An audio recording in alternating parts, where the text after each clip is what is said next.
we're gonna start with some stupidly grainy film. Bear with me.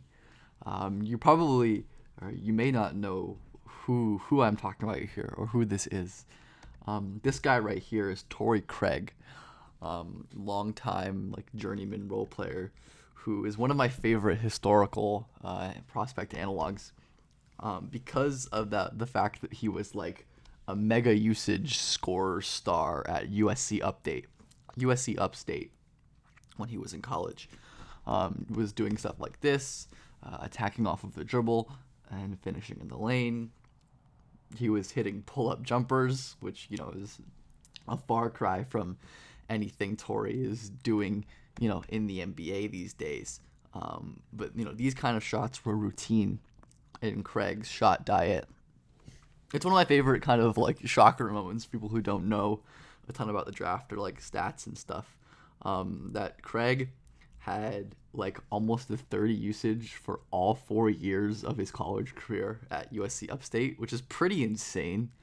Like you basically never see that, especially for 4-year guys. And now in the NBA, Craig has never even cracked 16 usage in a season or a stint, and is like a relatively low minutes, low production rotation guy, which is kind of wild considering what he was and what he did in college. But the truth is, this is really common. So many role players, especially like wing role players that you see in the NBA, were high usage, stars in college that scaled down in the NBA. And this is an important thing to remember when we're scouting. Role is critical, and role will change. And just because a player has a certain role in college doesn't mean that will be their ideal role in the league. When players who do a lot in college generally are more valuable than players who don't do a lot. Another example I like a lot for this kind of heuristic is Dorian Finney-Smith, who has kind of been awesome for Dallas. Is like a pretty strict 3-and-D guy, but again at Florida, he was a guy who would attack off of the dribble and make plays that way. He was a guy who would get the ball, in the mid post, and he would face up and score that way. And again, was a pretty nice passer as well.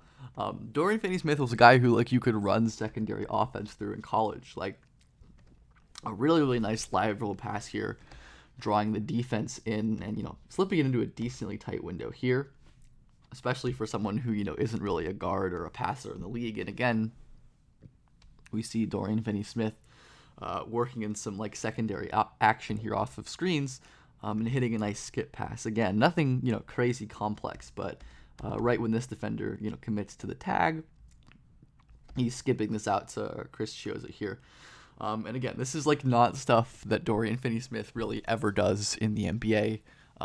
He is pretty strictly like an off-ball shooter, cutter type, next to Luka and the other ball handlers in that Dallas offense. But he did a lot in college, and his offensive usage was varied and versatile, which again, we're seeing this trend. Another example, this is Solomon Hill. Excuse the horrendous footage. This is all I could find.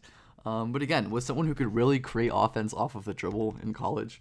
We see like a nice pullback into a dunk here. Again, we see Solomon Hill hitting a beautiful spin move and finishing strong. I love this stuff. Just watching these like long time, low usage role players really create off of the dribble and make stuff happen. And again, like Dorian Finney-Smith, was a guy who can make some live dribble, simple pocket passes in college, despite that not being their NBA role at all. So when we're talking about wing role players and 3-and-D guys, it is critical that they are more than 3-and-D guys in college, that they do more than just spot up and cut and dunk, because if that's the case, they're often not going to be good enough to scale down into a smaller role in the NBA, because it is much harder to scale up than to scale down, to take on more usage and do more complex things that you haven't done before. And I'm going to go through a couple examples that I like for this draft. And the main one, and the main reason I'm doing this video, is David Roddy, who I've talked about a couple times on here, but nothing crazy in depth. Is someone who is becoming like one of my favorite like late first targets for basically every team. And I see it in a similar way to Dorian Finney-Smith and Tori Craig, even though I think he could be better than those guys as well. Roddy, I think one of his most impressive things is just like how varied, again, his offensive usage is. Someone who can hit step back threes and off dribble threes and all sorts of movement jumpers. Someone who, again, like we saw with Dorian Finney-Smith, with Tori Craig, gets a lot of this kind of mid-post face-up usage where he can use his strength and his craft to finish strong. And again, is someone who is routinely like a difficult shot taker and a difficult shot maker, which is just like not common of any of these role guys we talked about. And if Roddy ends up sticking in the league, this is probably not something he's going to be doing super often. These kind of plays are reserved for like more high usage scoring stars, and usually like the wing role players aren't the ones doing it. But just because he doesn't do it in the league, the fact that he can do it in the NBA is a nice point. Again, Roddy also a very nice passer as well. Similar to Dorian Finney-Smith, had some nice passing flashes, really nice hitting cutters, hitting post skips like we see here. And again, even if Roddy isn't going to be, getting real, mid-post face-up touches in the league, and making skip passes, he could definitely make even simpler passes than this, like, playing on the short roll or attacking closeouts or, simple transition stuff. And hey, I think Roddy, with his really interesting athletic tools, so his blend of quickness and explosion, which we'll, continue to see in a little bit, he could be a guy who really hunts mismatches, is able to, beat up on smaller guards and wings who can't stay with his strength, but is also able to use his quickness to get around bigger defenders. So again, that's like a pretty niche skill set, even as like a bench guy. But it's important to remember that his role was not niche in college. But I think, as we see with Roddy and every prospect like this, there are a lot of more like off-ball flashes or more NBA-level, NBA-style stuff, where we see Roddy attacking a closeout. And as I mentioned, like the burst and the explosion are kind of deceptive for a guy of his like very thick body type. Like he has like an impressive first step and can really get up off of 1 foot, which is impressive. Here's a clip from the combine, which combine stuff isn't always perfect, but I do like that it forces guys into different roles in different environments. And we saw Roddy playing a lot more off ball.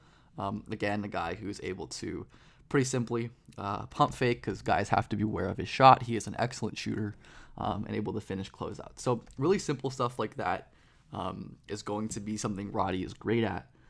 But also, like, it's important to remember that Roddy had a high usage and Roddy did more stuff in college.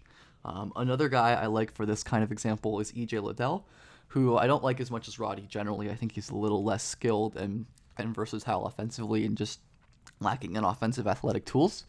But again, is someone who harbors a very high usage at Ohio State as a primary scorer type. Someone who's often working in the mid-post, facing up and hitting tough jumpers, as we continue to see. And someone who will, shoot off dribble threes and stuff like that. Again, I don't think he's as good of a shooter as Roddy, but he is another guy who, if he makes it in the league, is going to be a smaller, lower usage player. If we look at the guys in this class with high usage, again, we see Roddy and Liddell on this list. I think Keegan Murray is also a guy this applies to, someone who's going to be scaling down in the league.